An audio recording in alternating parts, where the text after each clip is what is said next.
morning. My name is Evan Espy, and I'm the Outreach Coordinator at the Technology Access Center here in Nashville. We serve Middle Tennessee, 40 counties, all the way to the Kentucky-Tennessee line down as far as just about the Tennessee-Alabama line, and almost that far going east to west. TAC service areas are, just very quickly, aids for daily living, anything that you can think of to help you with your daily living tasks, from brushing your teeth to putting your shoes on to buttoning your shirt, all of those types of devices in terms of a buttonhole that would pull a button through a buttonhole if somebody only has use of one arm, to an extended shoehorn if somebody cannot bend over as far to get the back of their shoe around their heel. Augmentative communication aids. Any person, child or adult, who doesn't have the ability to talk verbally or orally, this device would allow them to be able to program into their device a phrase or sentence, or even in some cases a full presentation, think school or college and high school papers, and then they are able to communicate through that device. Computer access. We probably do a vast majority of computer access, as I'll show here in a minute, in terms of voice-activated typing software, screen readers for people who are blind, augmentative keyboards for individuals who have dexterity issues, different types of mice for the same types of issues, and anything that you could remotely think of. Job and school accommodations.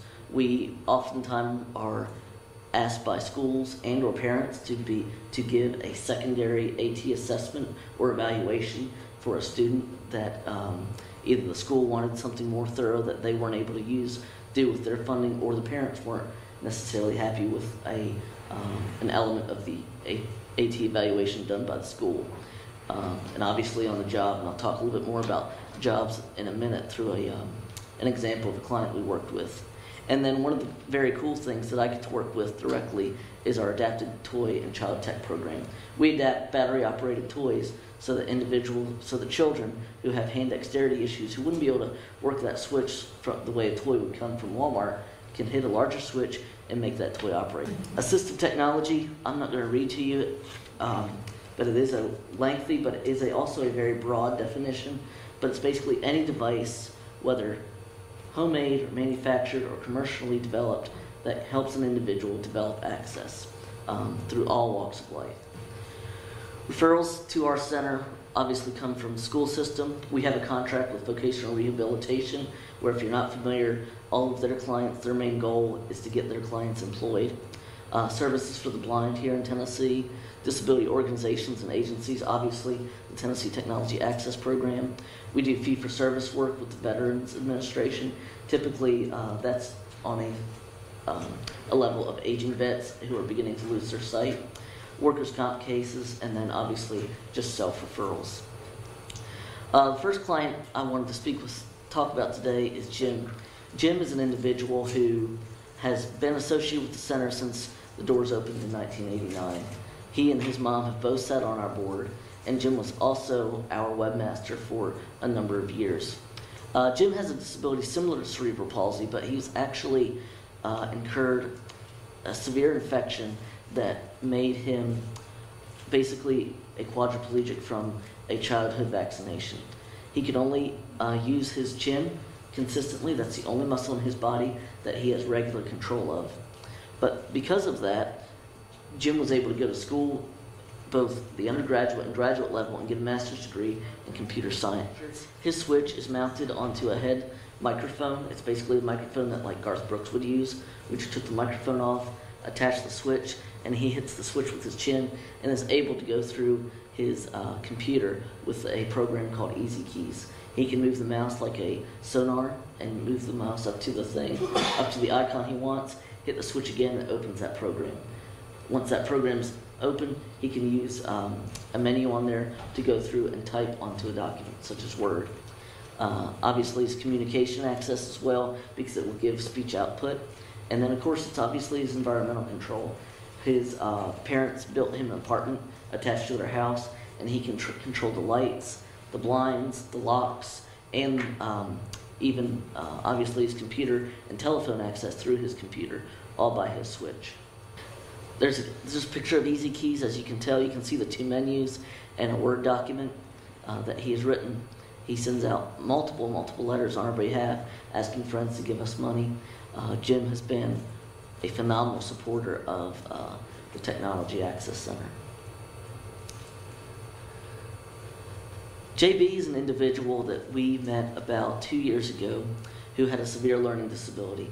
He had trouble with spelling and reading and recognizing words, but he was a handyman, a home remodeler, and a business remodeler. He needed help with writing estimates and invoices for his business, and he needed help checking websites for building codes and that sort of thing. So we got him a device called CoWriter that has word prediction software. That he has a word bank. So as he types the first letter, it will then go through his word bank and say the words aloud so that he can recognize them, and then he can place them in his invoices or other documents that he may be using. If there's not a word bank, there's a word predictor. If he knows the very first letter, he can start to type that letter, and it will start and go through familiar words that he would use and pull up the word that he may be looking for. One thing that he thought of, he needed help spelling the word dental hygienist. He was contracted by a dental hygienist's office to do some remodeling, and he wasn't sure how to spell hygienist. One thing he thought of that we wish we could take credit for, but we will certainly use in future cases, is Siri. He was able to tell Siri hygienist. Obviously Siri pulled it up, and it was right there for him to spell. And obviously she said it, so he knew that he had the correct word and the word that he was looking for.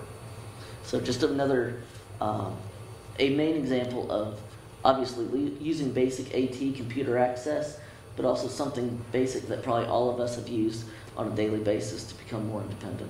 It's just a picture of like his invoices, and the word bank is the square, the rectangle up above, and then his word prediction is that column to the left.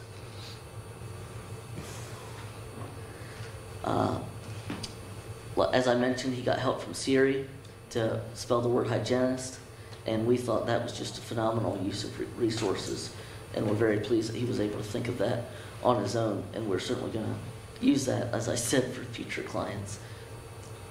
The next individual is a gentleman by the name of Bob, who only had the use of one hand, and he got the job of taking tickets at a movie theater. And what Bob was doing was he was taking the ticket, biting it off in one hand, putting his stub in the collection box for his company, and then giving the client back, or the customer, a wet ticket. His manager said, I want to keep them, but I can't have that. So we had a gentleman who worked at the center at the time who created what we call a jig, which is basically just a homemade assistive technology device.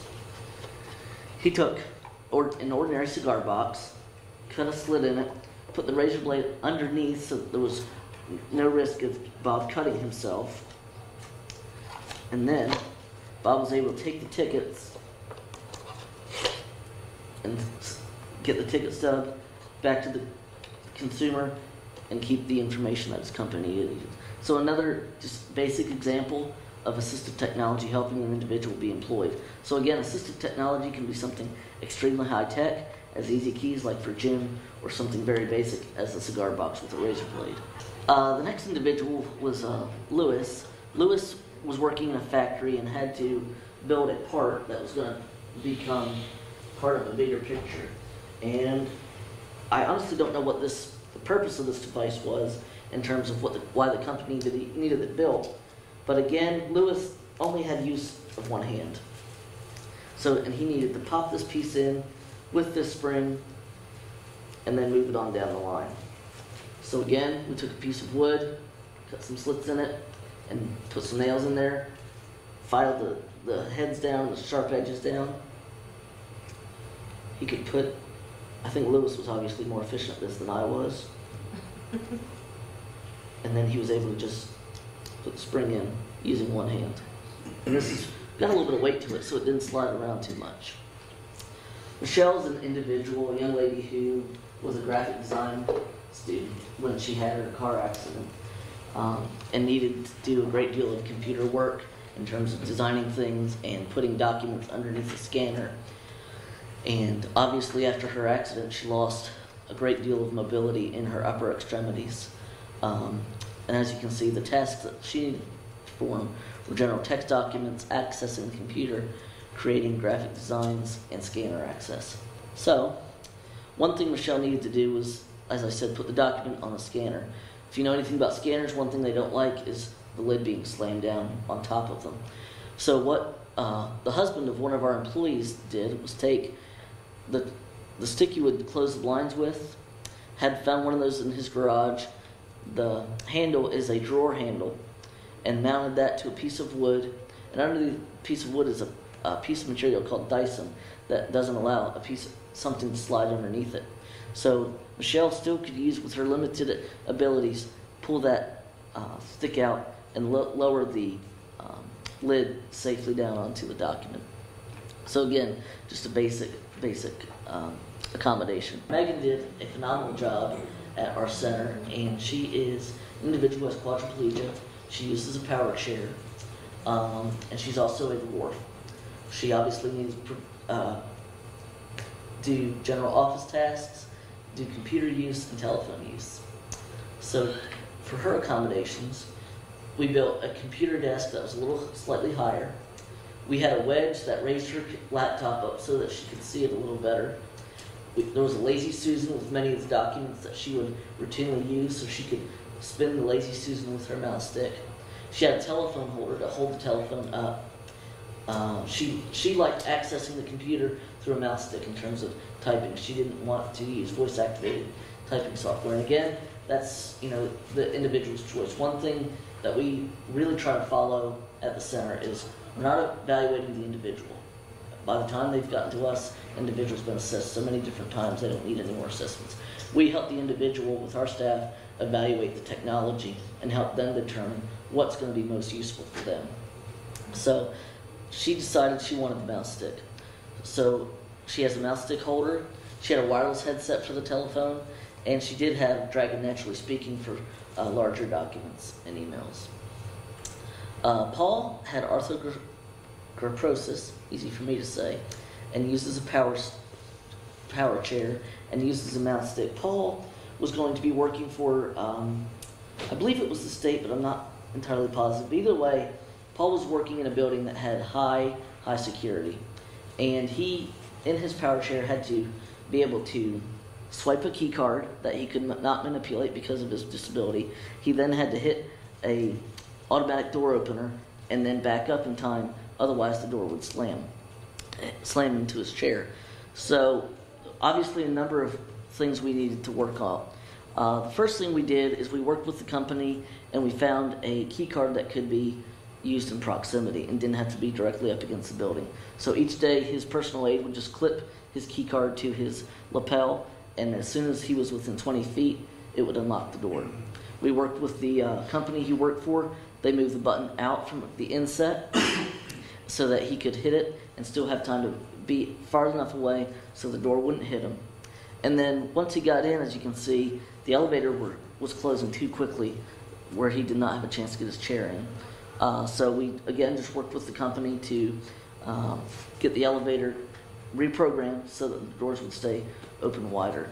And one of the main benefits to the door accommodations was he didn't have the ability to wait inside for his ride, his accessible ride each day, if the weather was bad. He was still stuck outside just by the nature of the way the door was when we got involved. So after those accommodations and working with the very generous organization he worked for, he was then able to stay inside, safe, and out of the elements.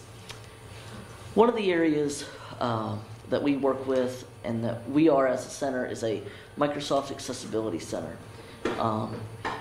Microsoft has some built-in, I would call them stopgap accessibility features. They are probably not what you would want to use long-term or the most easy to access, but these are different items that would help an individual access a computer in a pinch if they did not have a computer with their assistive technology on it. Sticky keys allows an individual to strike a key and not have to hold like caps lock down or shift down. Mouse keys allow, obviously, the function of a mouse to happen. It has an on-screen keyboard. It has magnifying of the screen and a narrator of, in other words, speech output back to the user to move around the computer if they're blind. And again, you can see that there are different accommodations for XP and Windows 7. Don't know about Windows 8 yet, only because we have not gotten a computer yet with Windows 8. That is coming. But we know that we've heard from some clients and some outsiders that there already are some major accessibility issues that are going to have to be worked out. Again, Macintosh obviously is staying in the hunt.